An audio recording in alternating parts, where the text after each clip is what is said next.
Hi all, இன்றைக்கி நம்ம பண்ண போகிற ரெசிபி ரொம்பவும் ஈஸியான டேஸ்டியான கம்மியான இன்க்ரீடியன்ட்ஸ் வச்சு செய்யக்கூடிய ஒரு டிஷ்ஷு. நீங்கள் கொஞ்சம் லேட்டாக ஏஞ்சிட்டிங்கன்னா இந்த ஒரு டிஷ்ஷை ட்ரை பண்ணி பாருங்கள். இது ஒரு 1 pot ரெசிபி, ஒன்றும் இல்லை, தக்காளி சாதம். ஓகே, இது எப்படி செய்யறதுன்னு பார்க்கலாமா?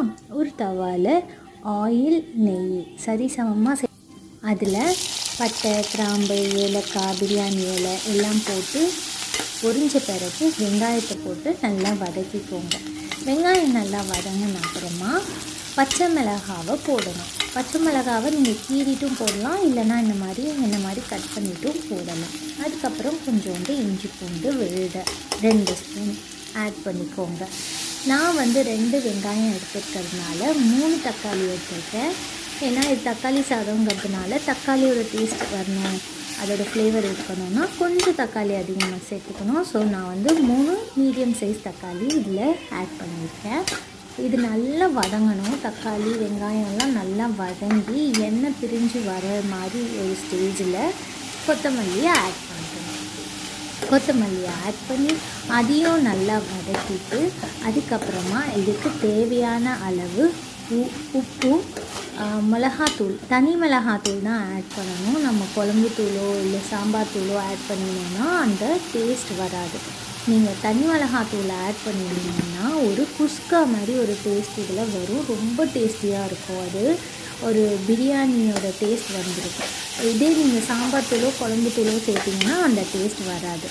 இப்போ இதை நல்லா எல்லாத்தையும் சேர்த்துட்டு நல்லா வதக்கி கொஞ்ச நேரம் மூடி விட்டிங்கன்னா இந்த மாதிரி எண்ணெய் பிரிஞ்சு வந்துடும். எண்ணெய் பிரிஞ்சு வந்த பிறகு நம்ம தேவையான அளவு தண்ணி ஊற்றணும். எப்பயுமே நம்ம 1 டம்ளர் ரைஸ் எடுக்கிறோம் அப்படின்னா 2 டம்ளர் தண்ணி ஊற்றணும். 1க்கு 2ன்ற பங்கில் நம்ம தண்ணி ஊற்றிக்கணும். தண்ணி ஊற்றி அந்த தண்ணி நல்லா கொதித்து வர வரைக்கும் வெயிட் பண்ணணும். தண்ணி நல்லா கொதித்து வந்த பிறகு நம்ம ரைஸை அட்லீஸ்ட் ஒரு 15 மினிட்ஸாவது ஊற வச்ச ரைஸை நம்ம அதில் ஆட் பண்ணிட போகிறோம். அவ்வளோதான். இங்கே பாருங்கள், நல்லா கொதித்து வந்துருச்சு.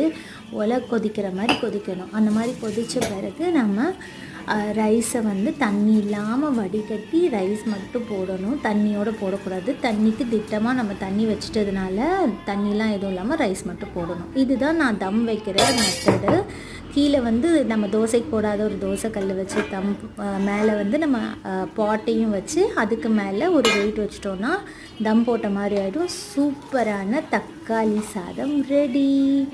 இது நீங்கள் ட்ரை பண்ணிவிட்டு எப்படி இருக்குன்னு சொல்லுங்கள். லைக் பண்ணுங்கள், ஷேர் பண்ணுங்கள், சப்ஸ்கிரைப் பண்ணுங்கள்.